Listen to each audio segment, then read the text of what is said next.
Fed up with the everyday grind? Tired out from the summer heat? Want to get away from it all? We offer you Escape.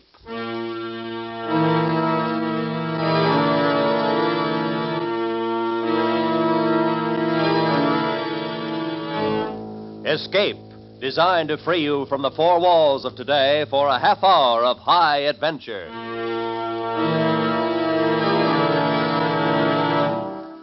You are trapped in a remote valley in the Andes, walled in by sheer rock precipices. And surrounding you, closing in on you, is a band of blind men who want your eyes.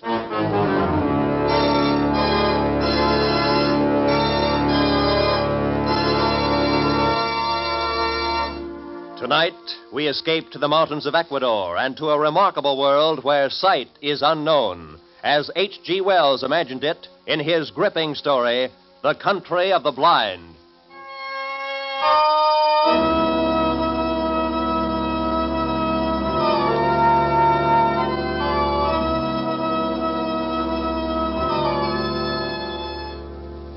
My name is Ibarra.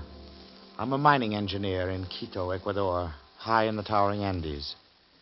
Up until a year ago, my chief sport was mountain climbing. My last climb was an attempt to scale the remote and forbidding peak of Pariscotopetl, a 20,000-foot crag unconquered by man. It is unconquered still. 3,000 feet from the icy summit, we turned back and fled for our lives. All of us escaped, except one, a guide named Nunez, who slipped over the frightful precipice and disappeared in the vast chasm, yawning 10,000 feet beneath us. The horror of that man's fall has terrorized my dreams for a year. Because of it, I've forsaken mountain climbing for the rest of my life. And that decision still stands, even though today I have seen Nunez. He was sitting on the steps at my shack when I arrived at the mine this morning. At first, I didn't recognize him. He was so much changed. I thought he was some weird, ragged beggar. Is it you, Senor Ibarra? My name is Ibarra, yes. What do you want? You do not know me, senor. No? Well, you look like a man I knew once, but he's... He is dead. Dead on the slopes of Pariscotopetl. Nunez. Oh, no, it couldn't be. Nunez, that is my name, senor. At least that is the name I remember. But you fell. I saw you fall. Yes. But it's impossible that you could have lived. Perhaps the gods of the mountain had some reason to spare me. Nunez, if we'd had any idea that you were alive, but you went down thousands of feet. We couldn't even attempt to find your body. I know. I do not blame you. You could not have reached me, and if you had, I should not have welcomed you at first. But then, later... Yes, what do you mean? Senor, you will not believe what I have to tell. I can hardly believe that I'm seeing you, Nunez, and talking to you. You remember that night, the night I fell? Yes, of course. We had been toiling all day, inching our way up a steep ice wall, and as darkness came, we found a narrow ledge, barely 3 feet wide. It's not very wide, but we can get our shelter wall up. Cut off some of this wind. Well, that will be welcome. Yes, but first we'll rest a moment. Oh, look at that icy devil up there, glistening in the moonlight. Yes. There's another 3,000 feet of sheer ice wall. We'll have to cut our own holes from now on. Won't even be ledges like this for resting places. Well, I can see why no one's ever made it. Do you think we should go on? I don't know. Nunez, what do you think? It is not my place to say, senor. I was hired to go to the top. I agreed. But what do you really think? If I believed in the gods of the mountain as the Indians do, I should be frightened now. Why? Because we have invaded the Forbidden Circle. This part of the Andes is unmapped and almost unknown, senor. It is an easy thing to believe strange things in this white loneliness. Some of the legends are fascinating. I've heard of one, something about a hidden valley called the Country of the Blind. Yes. See? It is supposed to be somewhere down there, below us. A fertile valley which was settled many centuries ago and then cut off by the great landslide of Araka. Yes, but why the country of the blind? Even before it was cut off, the people developed a strange illness.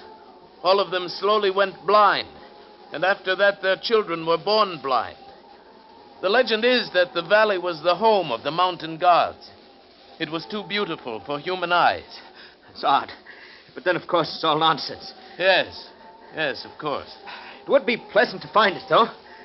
You know the old proverb, in the country of the blind, the one-eyed man is king. I doubt if we should ever find it. I even doubt if it exists. Of course not. I was only joking. Yes. Now, if you're rested, we'll make the shelter wall. Right-o. I'll give you a hand in a moment. Believe me, Ibarra, for 2 pesos, I'd give up this climb. I never realized... Senor! Senor, I'm slipping!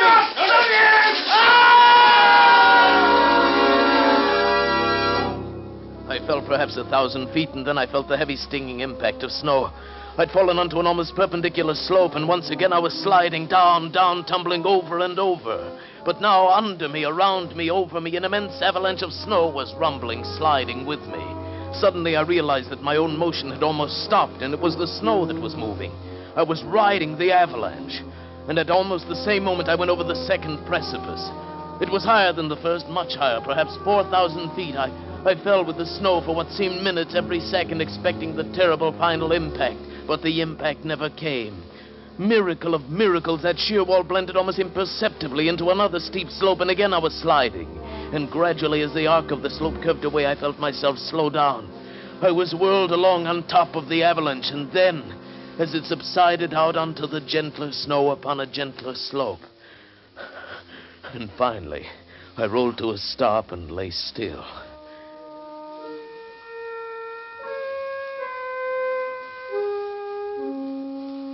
When I awoke, it was morning, and I was covered with snow.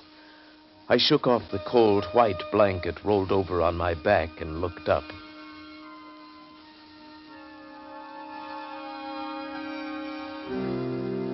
My heart almost stopped as I saw from where I'd fallen. The mountain towered 8,000-10,000 feet above me. Carefully, I felt myself. My clothes were torn. I was bruised and bleeding. I ached in every muscle, but I had not a single broken bone. I lay there and offered up a prayer to the gods of the mountain.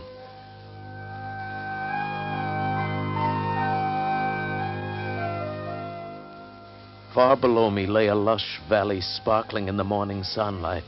I could see the stately trees and green meadows fresh with dew.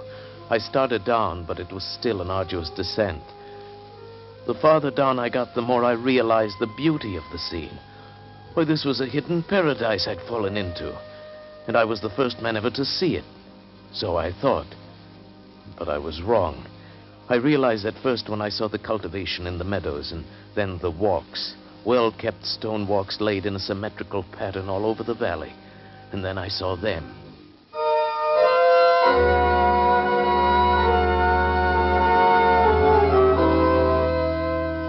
There were men and women lying under the trees, resting.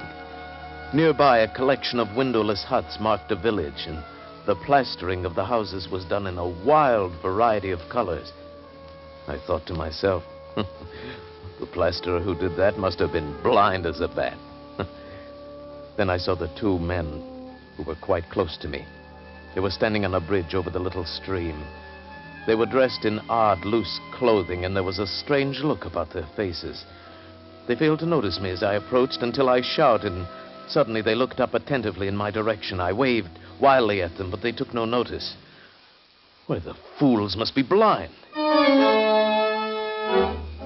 Blind? Could it be I'd fallen into the legendary country of the blind?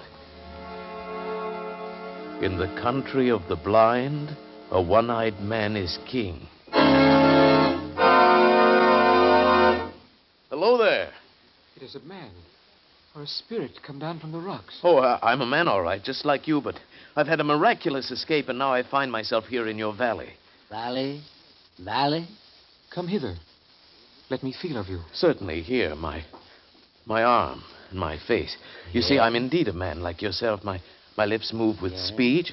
You feel... careful there. Gently on the eyes. Eyes? eyes? That is strange. Feel this, Correa. Yes, I feel. Careful. You feel the eyelids flutter? He is but imperfectly formed. Some strange bulge there. Unseemly. No, your eyes are shrunken in, but mine are whole. I can see. See? See? Pedro, he's a strange wild one. Where does he come from? Down out of the rock. No, from over the mountains, out of the country beyond there, where men can see. From Bogota, where there are 100,000 people and the city stretches out of sight. Sight? What strange words he uses, without meaning. And feel the coarseness of his hair, like a llama's. Ugh. And you have come into the world. Into? Why, no, out of the world. The big world beyond the mountains. The world that stretches 12 days' journey to the sea. Our fathers have told us men may be made by forces of nature. It is the warmth of things, and moisture, and rottenness. Let us lead him to the elders. You don't have to lead me. I can see. See? Yes, of course. I didn't see your water bucket. His senses are still imperfect. He stumbles and talks meaningless words. Lead him by the hand. But look, Oh, well, all right. These people had been blind for centuries. They'd forgotten even the words associated with seeing, and they thought I was an idiot, only half-formed. Especially when they led me into the pitch blackness of one of their windowless huts, and I stumbled over someone else. Oh, 1,000 pardons, Medina Sarote. He is a clumsy one. I'm sorry. I fell down. I couldn't see in the darkness. Who is this? And what is he saying? He is but newly formed. He has come down from the rocks. He stumbles as he walks and mingles words that mean nothing with his speech. He is a wild man out of the rocks. No, I come from Bogota, over the mountains. You hear? Bogota. He uses wild words. His mind is hardly formed. He has only the beginnings of speech. Bogota. Yes. I come from the great world where men have eyes and see. That must be his name, Bogota. We stumbled twice as we came thither. He must be taught. No. Don't you understand? I can see, but not in the dark. To you, darkness or light is all the same, but to me, to us outside in the world beyond the mountains... Mountains? What are mountains? Oh, very well, then beyond the rocks. There is nothing beyond the rocks. That is the end of the world. But surely you must realize the sky above covers more than this above, valley. There is nothing above but the roof of rock. He is very raw, my children. He shall have to be taught from the beginning. Take him away. Feed him. But guide him. See that he does not stumble over my daughter again. Do not fear, Father. I shall guide him myself and feed him. Very well. Come, take my hand. Thank you. It'll be a pleasure to get outside again, out of this darkness. Come this way. Yes. What is your name? Medina Sarote. Medina Sarote. Mine is Juan Nunez, and... Oh, sunlight. Oh, this is better. And now, Senorita, you're beautiful. I cannot tell what a wonderful thing you are to see. Please, I'm afraid for you. Afraid? Yes. If you do not learn quickly and cease speaking such strange words, they may not be so kind to you. They might be angry. They might even destroy you.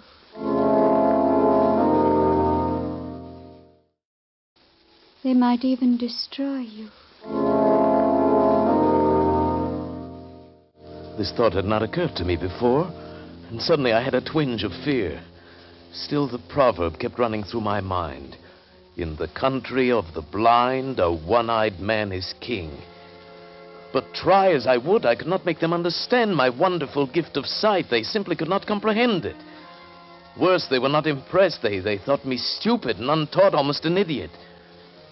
Day by day, I learned their peaceful ways, but they could not learn mine. It was getting on my nerves, and theirs too, perhaps. Bogota. Bogota, come hither.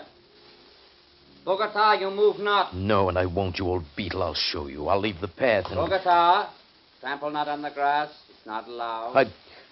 How did you know I stepped on the grass? I heard, of course. Heard, but I didn't make a sound. Why do you not come when I call you?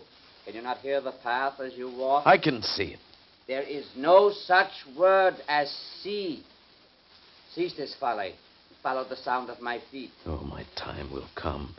You will learn. There is much to learn in the world. Has no one ever told you in the country of the blind the one-eyed man is king? Blind? What is blind?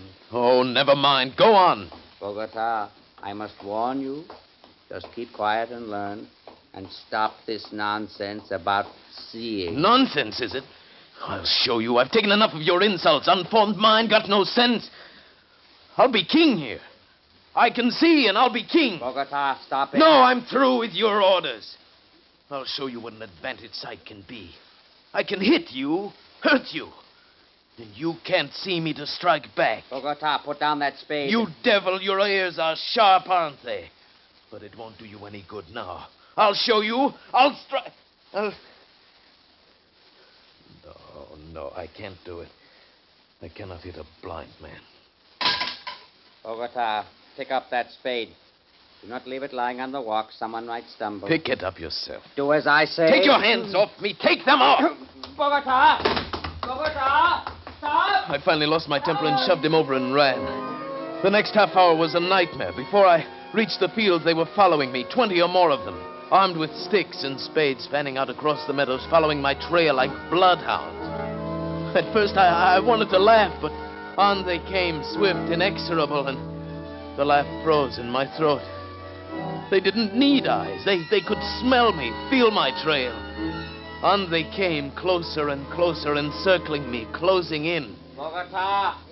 Bogota, there must be no violence. You must come peacefully. By heaven, I'll hit you if you come any closer. I swear I will. Bogota. You don't understand. You are blind. I can see. I can see. Grab him. I'll hurt you. I swear I will. Leave me alone. I hit his arm, turned, and ran over the wall outside the valley, back to the rocks, to the precipitous cliff I'd come down. But when I reached that sheer rock wall, I knew there was no place to go. For 2 days and nights, I stayed outside the valley, hungry and cold, and then I realized the hopelessness of my position. I was trapped. I must spend the rest of my life here. There was no way out. So I went back. I confess I was mad. I admit I was only newly formed. That is better. And do you still think you can see? No, that was folly. The word means nothing. Less than nothing. And what means overhead? Rock is the overhead. There is a roof above the world, a roof of rock and very smooth. Very well. Now... Before you ask me any more, please, give me food or I shall die. Very well. Give him food. I shall. And after that, give him the most menial tasks in the village. Guard him well, and perhaps he shall learn yet. Thank you. Thank you.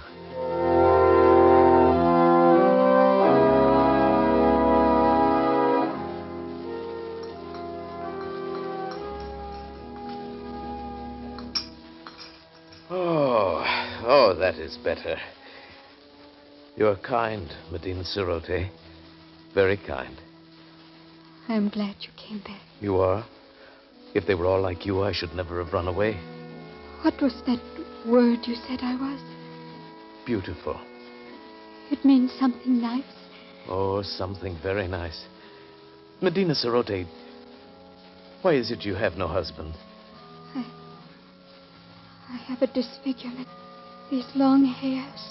Your eyelashes. Oh, but they're beautiful. They're considered a disfigurement. Oh, you're the most lovely girl in the valley, but they wouldn't know, would they? And so you have no lover. No. Medina Cerote, what do you think of me? Do you think of me as an idiot like all the rest? No.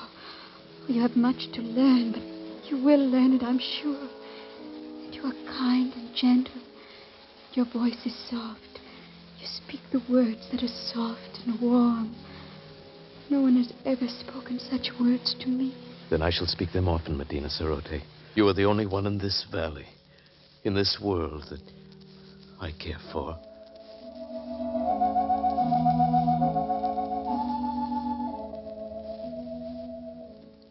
And so it began.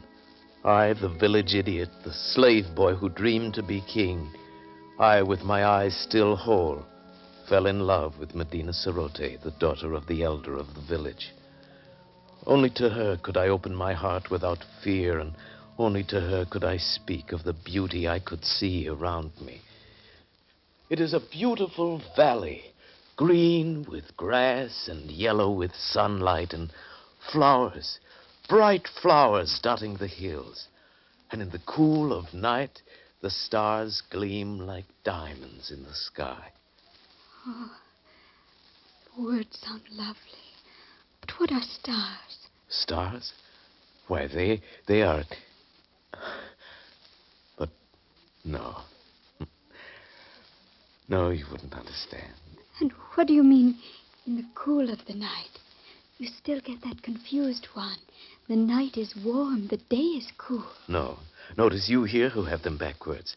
Because the darkness means nothing to you. You work in the cool of night and sleep in the heat of day. You're teasing me. Oh, no. I'm... Oh, what does it matter? All that matters is you. You here beside me. Medina Sarote. I love you. And I love you. I know they still think me an idiot, but you listen to what I say, and you don't think me an idiot, do you? No. No, I like to hear you speak. Then, would you marry me? I would be very happy.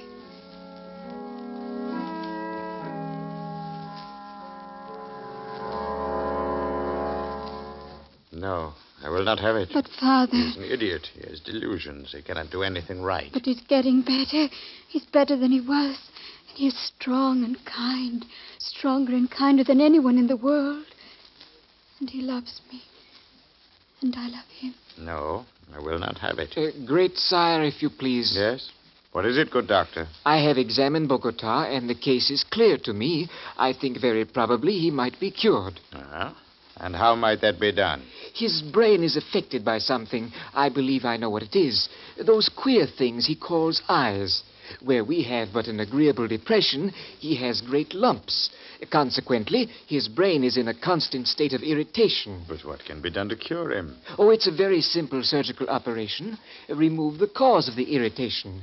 We will merely cut out his eyes.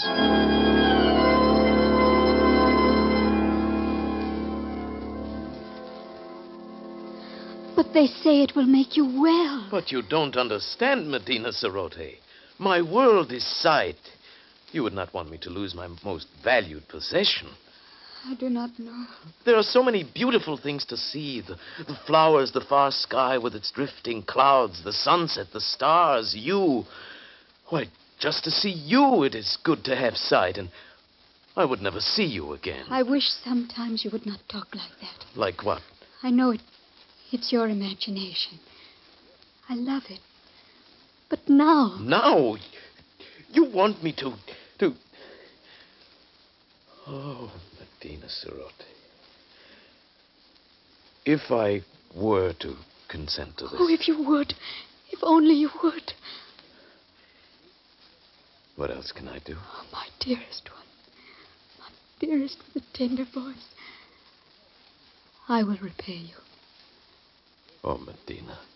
Be brave. Carry my voice in your thoughts. Now I must go.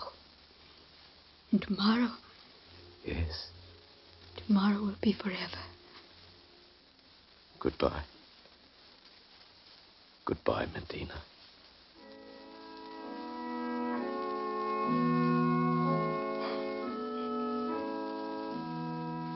I suppose I knew it then, when I said that. I only meant to go up on the rocks and look out over the valley, to spend my last day feasting my eyes on the wonderful, beautiful world of light and color. But when I got there, it was too beautiful, too lovely, this valley, this home of the mountain gods. Beautiful and forbidden. I drank it in, the green of the fields, the blue of the gently curving stream, the orange of the lichen in the rocky crevices. I climbed higher to see the great snow-capped peaks towering above and away to the distant sky, and higher still as the shadows turned the snow to purple and crimson and deep blue. The valley was far below now, and as beautiful as a painting. But like a painting, it looked unreal. Medina Sarote was small and far away, a distant dream. And the world of sight was here, all around me, overpowering, wonderful. I turned and began to climb up that sheer rock wall.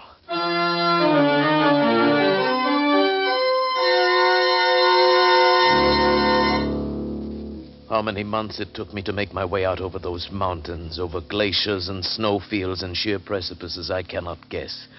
How I lived through the cold and hunger of it, I cannot tell you. But I'm here at last, back from the country of the blind. Good heavens, man. What an experience. Terrible and wonderful. You aren't sorry you came back. Sorry? I see her face clearly now. It is the only thing I see. Nunez, come, you need food. Here, take my hand. Thank you. Where is it, Senor Ibarra? Nunez, you are? Yes. The god of the mountains has had this revenge. Those months of crawling over the snow and ice with the sun glaring down.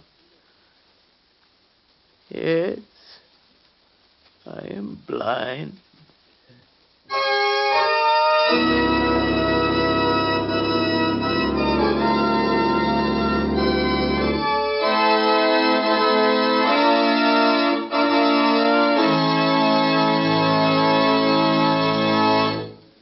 Escape is produced and directed by Norman MacDonald, and tonight brought you The Country of the Blind by H.G. Wells, adapted for radio by John Dunkel, and featuring Paul Frees as Nunez, Barry Kroger as Ibarra, and Peggy Weber as Medina Sarote, with Wilms Herbert as Correa and Byron Kane as Pedro. Music was conceived by Cy Feuer, with Ivan Ditmars at the organ.